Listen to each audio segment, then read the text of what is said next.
I am with the legend that is self-styled sexy hunk, Thomas Woodhams, who is looking a bit battered and bruised. He's gone to extreme lengths to do this over Teams rather than come and see me in the office this week. What have you done, bud? How have you done that? Well, it's a long story. I would love to say, I was saving a damsel in distress, fighting off 8 people, and you should see the other people. But actually, it was I didn't even drink. It was I was at a 60th birthday party with my girlfriend, and it was her mum. So I think as people were trying to impress you. No, I didn't put a shelf up. It was basically in the in-laws, and maybe soon to be. Who knows? There's I don't want Chloe watching this. I'm thinking that she's going to get engaged next week. But it was more of trying to get the brownie points, trying to get the good points that Tom gets involved. And I actually did a head spin on the cobbles, just because they're all dancing and that. So I did a head spin, and that's the full throttle of a head spin on a stone cobble. Note to self: don't do head spins on cobbles. Don't do that. It's pretty painful. Yeah, love that, mate. So, tell us about you, bud.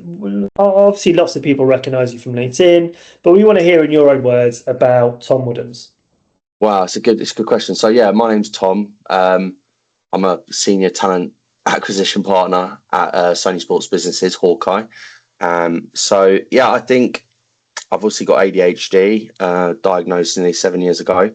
I think for me, who am I? It's more around, I think with the LinkedIn thing, it's more just like, I feel like I need to help people, like going through the sort of challenges that I have done through many years of addictions, through drink, drugs, gambling.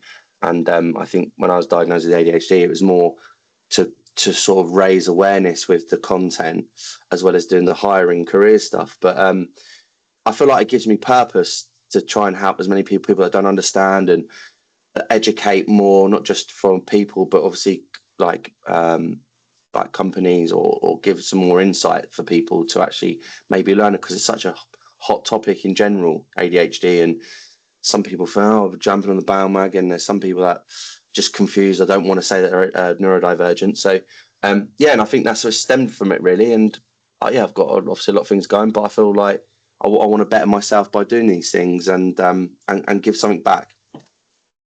Let's talk about ADHD, mate, because you're right. It's very much in people's minds now, and you see it a lot. Tell us your experience of ADHD, and maybe pre and post diagnosis. Yeah.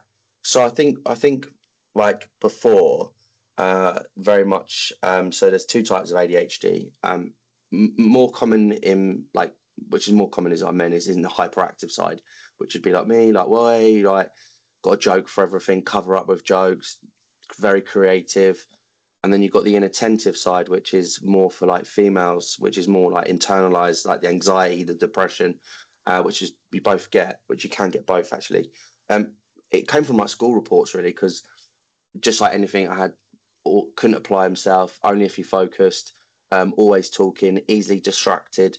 And I think as you grow up in that, with that school report, and people not understanding it, you don't know why you do the certain things. You don't know why you can't get called you're too much, you're too sensitive. Why don't you understand? Why do you never get it? That took me down very, very much addictive tendencies. I think I've got very much got. Everyone says, "Oh, I've got addictive personality," but really it was the ADHD. And I think going down to as you do when younger.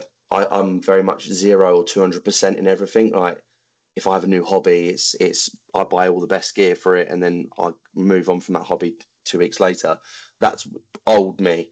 But I didn't know that, and I didn't understand why I was doing what I was doing. I couldn't hold down a relationship. I couldn't hold down a job longer than 6 months. So it all then came to truth. And then I was going through a drink problem, drugs problem, a gambling problem, and just racked up loads of debt, and just got to a point where I didn't want to be here anymore. I wanted to effectively end my life. I was trying to attempt to take my life, and I didn't understand why I was doing all this continuous pattern. It was a repeat of it all. I'm not doing it tomorrow. I'm not doing it tomorrow. And then my mum took me to the doctors when I was 13 and said, there's something quite not right, except for being ginger. But there's something not right with him. And they said I was fine, just an excitable kid. And it was obviously later on that you kind of start going, oh, this sounds very much like ADHD. When people think it's the naughty school child, or he's the naughty one, or kids have got ADHD, and I wasn't naughty at all. So that got me to a point where I needed help. I went to Gamblers Anonymous, GA meetings, and then changed my life. And then obviously got diagnosed with ADHD. So then everything made sense. You then sort of reflect on your whole life, and then it makes sense why you do all the certain things that you do. And then you realise it's just kind of, you don't fit into this neurotypical world where you don't understand why you're doing what you're doing. And obviously since I've had the medication, which is actually speed they give you, sounds weird that, it's an amphetamine, and obviously been on the medication since for 7 years and haven't looked back. And I've stayed in employment longer than 6 months. Fair play, mate. Just give us an idea, then. So obviously you said that tongue in cheek about not staying in employment for 6 months, but like, how did the ADHD like affect working for someone else? Yeah, it's just really good question. It basically, you could you get very, like, you want to be the best, right? Just like anyone, you want to be the best at anything you do. You are so competitive, like you always want to have number one spot. I think over time you mask a lot. So if, for example, what masking is like, I would hide that I'm neurodivergent, so it makes me burn out even more. So if you said to me, Tom, this is a piece of work, and I actually didn't hear a word what you said, if you give me instructions, and I've told you I understand and I didn't, I'd probably sit here and be anxious, and I'd be scared to actually ask you for any support because I don't want to feel weak. I don't want to be singled out, like I can't do my job. So I mask that, I hide the hyperactive traits or the words that come out my mouth, or overshare absolutely everything. And then you end up maybe having, a manager might say something, oh, that's not your best piece of work. So then suddenly you're procrastinating, overthinking that. And then you think, oh, do you know what? Instead of me actually asking for support, I'll just leave.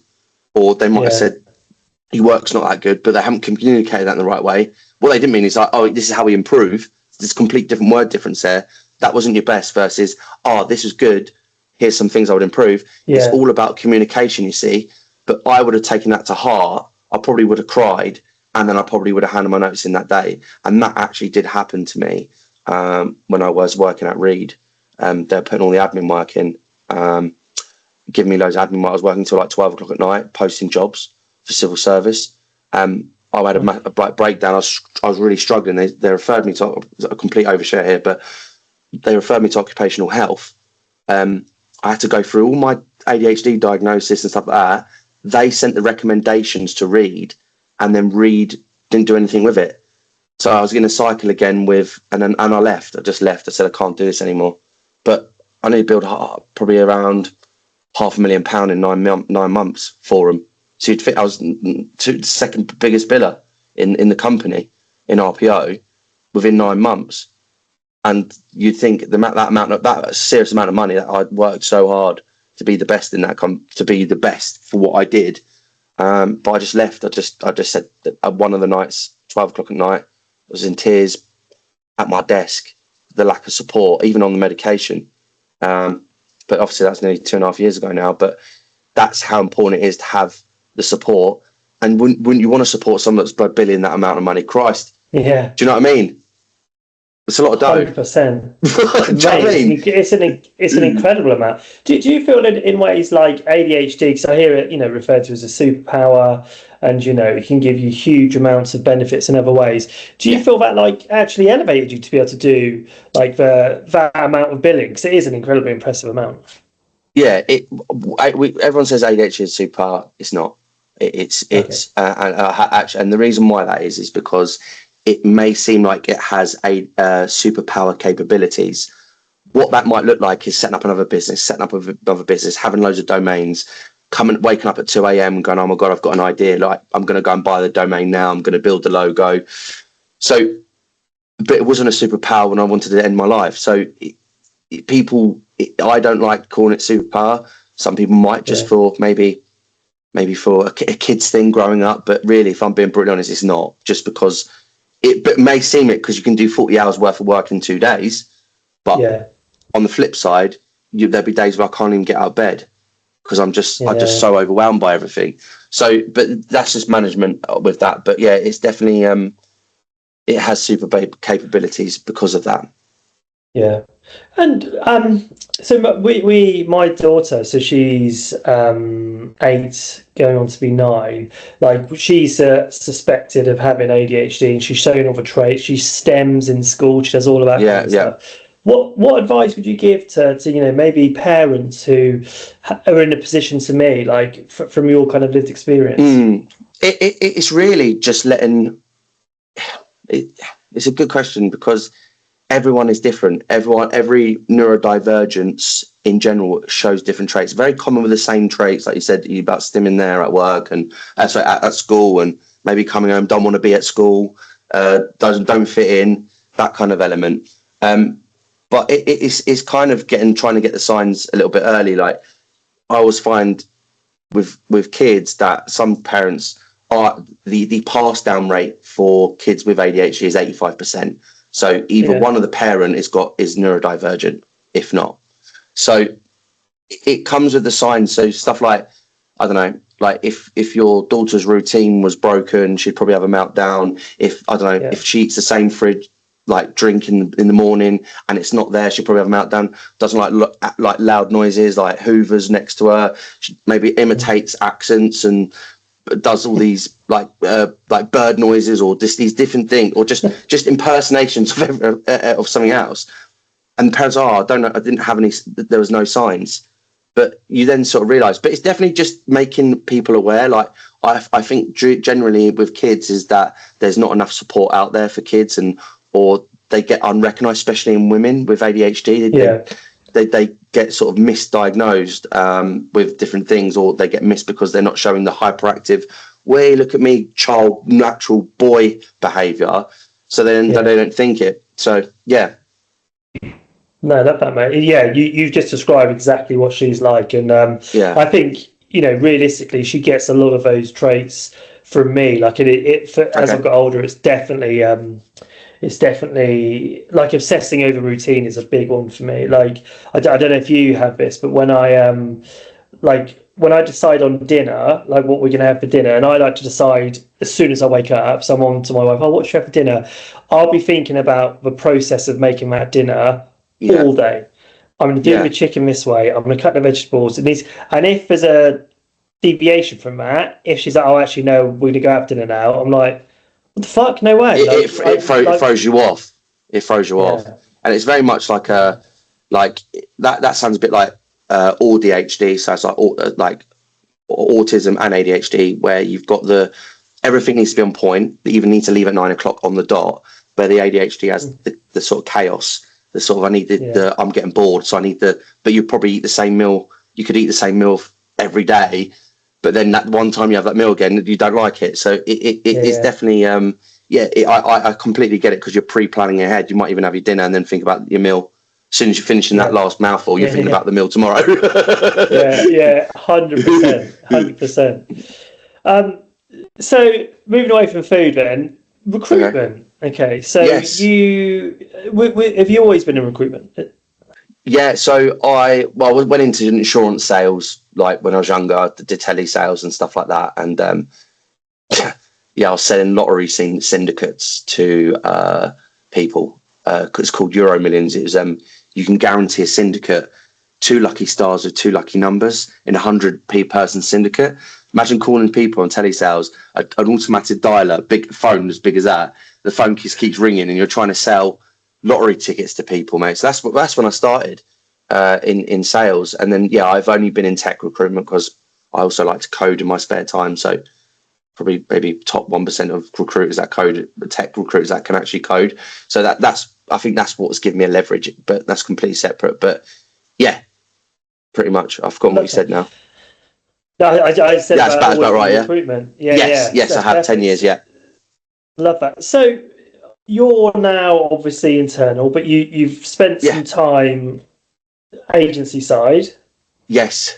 Talk me Yes, I've had through my the own differences business. yeah, talk me through the Yeah. differences. Christ, where do you want to start? Okay. So yeah, been in recruitment. So yeah, definitely I had my own recruitment agency for just over probably around 5 years. And as you probably know, you're addicted to work. It's can't stop thinking about work. It keeps me sometimes, it used to keep me up at night, looking at billions, getting the right people in, not wanting to spend the right money. I think the real difference with agency and TA is that we're not we're managing the candidate process, the whole process. How does that look like? What does that look like? How many hiring managers? Are we interviewing the right time? Should we actually cut down an hour to 45 minutes? Do we really need an hour? Can we save some time on resource time, as in hiring managers coming in, cost of spend for hiring managers being in that meeting? Can we just break that down? It's pulling of the data, looking at time to hire from first stage to second stage. Are we how many days to offer are we going to be doing? Is that in the right remit? Are we managing that process? Are candidates getting the right feedback and constructive feedback? Are hiring managers putting the right feedback? So it's very much looking instead of obviously with agency, it's like yeah, all right, mate. Yeah, blah, blah, blah, can I work on you with you? Yeah, I've got a PSL. All right, mate. But don't worry about that. Here's a CV. Let's get the job. Let's just work here. Where I find it's very much it's all sales really. In the end of the day, but I think with TA, you're managing the candidate's journey, and you have a lot more input with the candidate and the hire manager. You're influencing that. I think with agency, you don't really have much influence over the actual building the process, what the process was like. You might do if you've got a good relationship, and you'll kind of be giving more consultative based opinions to the client. But yeah, I found it obviously. Do you know what I mean? You know what it's like. Yeah, good, amazing job. Blah blah blah. Right. Let's hope they stay in for 30 days. Otherwise, we're not going to send an invoice. So you're constantly like chasing reset button. Right. We need to get 100 grand for this month, whatever. So it can be quite like, I've got to do it again this month. Got to do it again this month. Like it ruined me, if I'm honest. I could never do it again just because how much burnout I had from it, because I always wanted to be the best, the top biller, this, that, the other. But what I did do is do completely different to any other recruiter. I was inviting clients onto podcasts and like stuff like you do, to make it a difference. When people go, oh yeah, we're different, we've got all the best candidates, we use all the job boards. All the best candidates not on the job boards. So there might be a gem one time. I don't use job boards. I haven't done for years. So it's kind of been how different you are with clients. And I think if you can offer something different than just the usual, yeah, we've got the best talent, then you are showing value by obviously doing what you're doing. That's a long-winded answer for TA versus agency. Basically, one makes money. If I put it in a summary, one makes money on the candidate, one doesn't. So that's, do you know what I mean? Mate, so I just wanted to pick on something you said there about burnout, actually, if that's okay. Yeah. You said obviously agency recruitment, it burnt you out, and I'm assuming this is when you were running your own business, was it? Yeah, and probably a little more touch when I was working at Reed, but yeah. How did that burnout like manifest itself in you? How did you recognise that and know you were kind of burnt out? Such a good question. So basically, you just feel exhausted. And the thing is, just a bit like you can't be exhausted when you've got your own business or when you're a director or a founder of a business. There's no time to even relax. You're waking up at night, 10 a.m. The first thing you're thinking of is work. You're constantly scoping for work. You're worrying about this. You're worrying about that. And if you're a massive overthinker about everything, sometimes that can feel like your business is not going to do well. We're going down the pan. You kind of mentally preparing for the absolute worst. But I just didn't have any fight. There might be like glimmer of a sort of a flame for some days. And I'm saying to my business partner, I don't think I can do this anymore. I sort of just looking at the screen and just staring. It felt like I was staring past it. And I'm picking up the call and just doing one call and going, oh, I just couldn't do it. I was just done. I didn't have a holiday. Yeah. I didn't have a day off sick for 5 years or any holiday at all. Just because when you're building, you're only taking a certain amount of wages or dividends, and then PAYE, the minimum amount, so you're not getting taxed as much.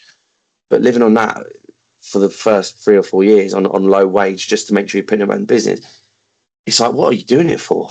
When do you want to take a big chunk out? Like, do you know what I mean? So it's I just couldn't do it anymore, mate. If I'm honest, I was easily distracted with at the end, and I met someone at that point. And I think that took me away from it, and then obviously I moved up to Manchester, and obviously that didn't work out. But then I moved obviously to Reed. But yeah, it's really tough to get that mojo back, and just like you with the sales, it's trying to get that fight again when your brain's checked out. It's really difficult. It's like trying to pull someone from a grave.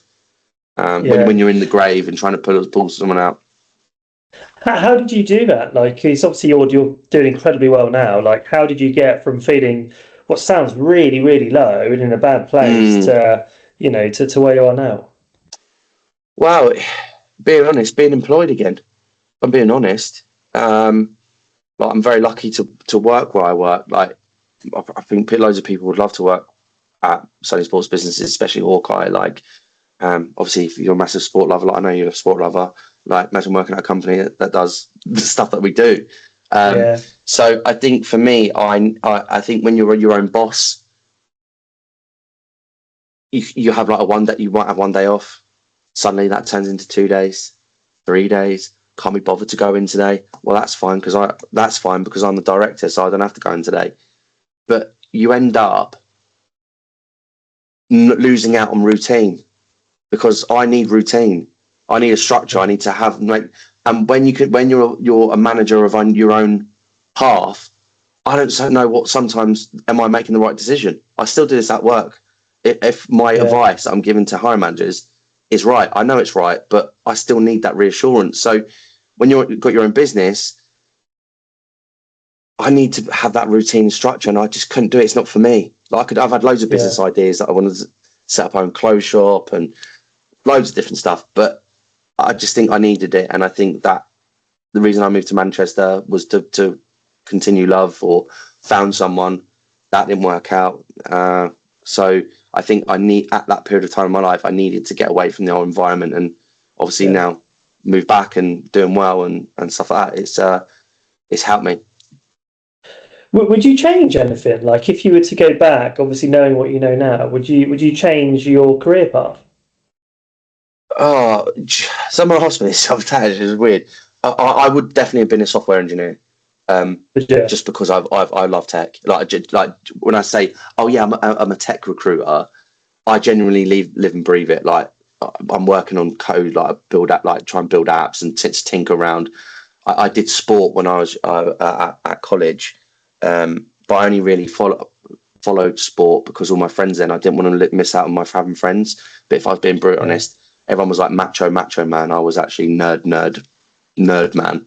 But I followed the crowd. But I would have been a software engineer if I had the choice again. Yeah. What kind of coding projects are you working on at the moment? So, well, me and my colleague have been working on like booking apps at work. So, like, because our London office can get really busy, so we were looking at building like an app. So you can, if the seats are available, you can click on the app and then to make sure that there's desk space. So loads of different things. I think maybe potentially we would maybe later on have like internal systems where we'd save money. I'd love to build like an ATS for work.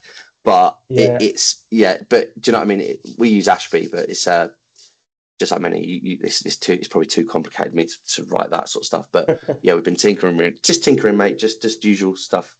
What we can improve or save cost on. It's all about the money. Do you when you were talking to candidates then, like being able to talk their language, how much of a difference do you feel that makes to the candidate experience? Oh, wow. You're sharing passions with people that might have passions, but you end up having conversations or getting referrals where you're not just a bullish recruiter. that's just throwing out buzzwords to candidates, you get referred. Like when you're in communities like me, like I'm in Discord groups, like for tech, I'm on Reddit, like on GitHub, Stack Overflow. I don't, and obviously the content that I put on LinkedIn, but you end up having conversations about maybe versions, or have you seen this latest version, or have you seen what this can do? Have you seen, like, and especially when I upload code, like it's all open source, so people can see the projects that I work on. They want to help, like they want to, like, oh, I've seen some of the stuff you've done. So you end up having a conversation more around the tech and actually show a genuine interest, not just saying I'm a tech recruiter, yeah, buzzword, and they're like, oh, tell us a little bit about that then, and you're like, oh yeah, buzzword. So you end up having conversations, and I think that takes time, just like, as you know, credibility, trust takes a lot of time, especially when you are funny as well. Like I know you doing your funny videos, and you probably get the most joy out of doing them videos, because I do as well. And you're just kind of known an all-in-one, someone that can be serious, someone that talks sense, and some that humour side as well. So I think it's such a good combination. But yeah, I think you have to walk the walk and do the talk. And I think most of the things is having better conversations with candidates that actually genuinely understand. Yeah, love that. Another question for you, Bird. Obviously, I feel like you're very well placed to kind of make a statement on this, but what do you feel is best practice in recruitment at the moment? With all this AI coming in, and like almost the human side being dwindled down a little bit, in your opinion, like, what is best practice in recruitment? What does that look like? What as in what looks like a good what is good, a good process? Yeah. Well, I think that a good process for me is having everything in place. That's booking out diaries. That's having a good. Are we looking at the right candidate? Are we getting the right diverse candidates? Do we want to be looking at? Are we having the right hiring panels? Are we making sure that the panels are diverse with different hiring managers? So we've got a mixture of maybe men, women, or different cultural backgrounds. So the panels are not biased. So when we've got the candidates come through, I think it's clear and consistent. It sounds a bit weird using these power phrases, but like transparent. Is it the right salary? Do we know the right stages? Are we supporting on the interview? Are we actually giving the interview questions up front? Are we creating a safe space for maybe neurodivergent individuals, or maybe people that are we being making sure we've got the accessibility for maybe people wanted, I don't know, maybe like loss of sight, or like maybe audio processing. Have we got the right tools? So I think for me, the right process is making sure everything is clear, concise, people know salaries, the hiring manager knows the team, the hiring knows the process, making sure we're not going from what the process is. So I think it's making it easier for candidates to really, when they're applying, do they understand it all? Yeah. It's tough to get a process right, because we can always improve a process. There's always a continuous improvement. We could have done this better, could have done that better. But I think when you've got everything lined up to a candidate, if I said, like, you're going to eat this dinner today, and this is how, like, this is how you're going to make it, you probably feel, oh, actually, I feel a little bit at ease. There's no uncertainty. It's the uncertainty of process. Or when am I going to hear back from you? Well, we'll let you know by the deadline of whatever. I think when you've got a clear process and everyone knows what's going on, it makes it a lot easier for not just hiring managers, but also for candidates that are coming in through the talent process. Yeah, 100%. And just on that, you mentioned like D&I and those initiatives that you've set up, and you do in the current business.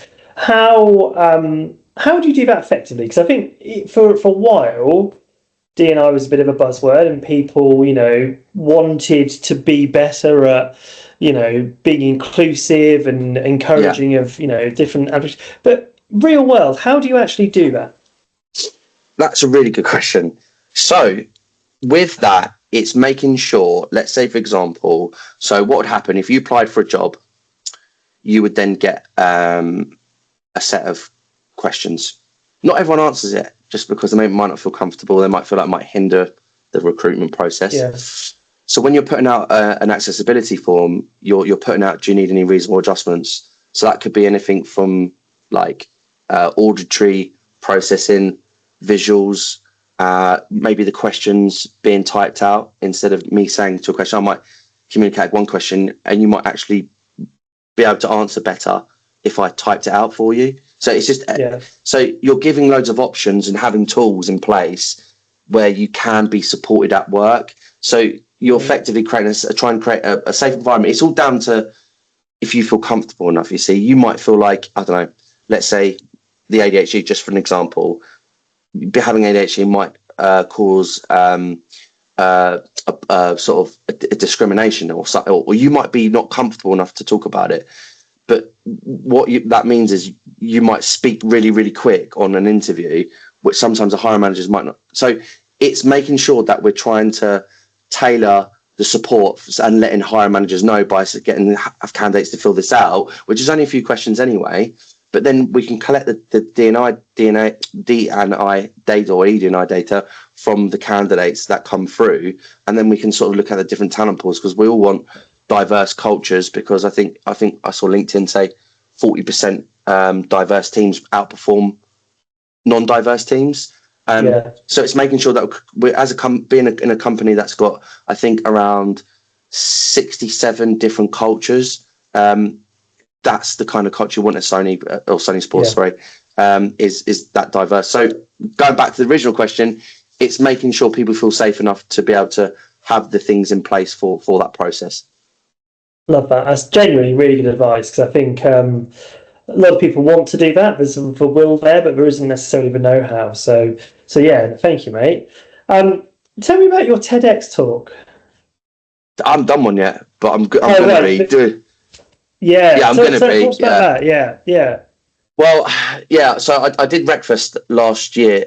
Year before, in front of like 500 people, and it was crammed. You couldn't even. It was my first speaking gig, and I actually thought, and because I've got a podcast as well, just a bit like you, it helped. And doing the video content on LinkedIn, I actually felt it's given me a lot of confidence in myself. So when I did it, I was like, oh my God, I'm like literally bricking it. And apparently it's one of the best talks of the day. So I had like 20 people tag me in different posts saying best. And I was at the end of the day. So by that time, people are probably a bit drunk or I don't know. It's it's trying to get the people's attention for 4 p.m. slot. But yeah, and I think I enjoy public talking. I did another one at the WellNG event, which is like a fitness festival around ADHD, more around neurodivergence at work, and obviously helping people understand with like benefits and stuff like that. So yeah, and then obviously now I obviously want to do TEDx. Like in the process, it would be a dream to get it. Like it's very hard to get in. I did get accepted in Tamworth to do that. The application went through, and they're like, "Yeah, we'd love to have you," and stuff like that, and go through that process, because you have to go and do the whole act in front of no one, and then you have to go. It's a bit like the X Factor, going in there with the judges' houses. So yeah, I really want to do. I love public talking. I didn't before, but I think you just a bit like an actor. You go into acting mode, and yeah, I would love to be doing TEDx. So I think it's just more what's next for me, because once I do TEDx, I'll probably want to do, I don't know, Wembley. Do you know what I mean? That kind of level. It's always more. Just public speaking, then. You don't hear many people say that they enjoy it, or that they really want to kick on and do it. What is it about public speaking that like you're good at and makes you want to do it more? Well, probably my multicolored trainers. I've got so many comments about these trainers that I got. But I don't know. I love connecting with people. I'm very like even on this call, I am very animated, and that for some people that might capture that part, because I'm very like here and trying to do this. I don't even mean to do that. It's just how I am as a person.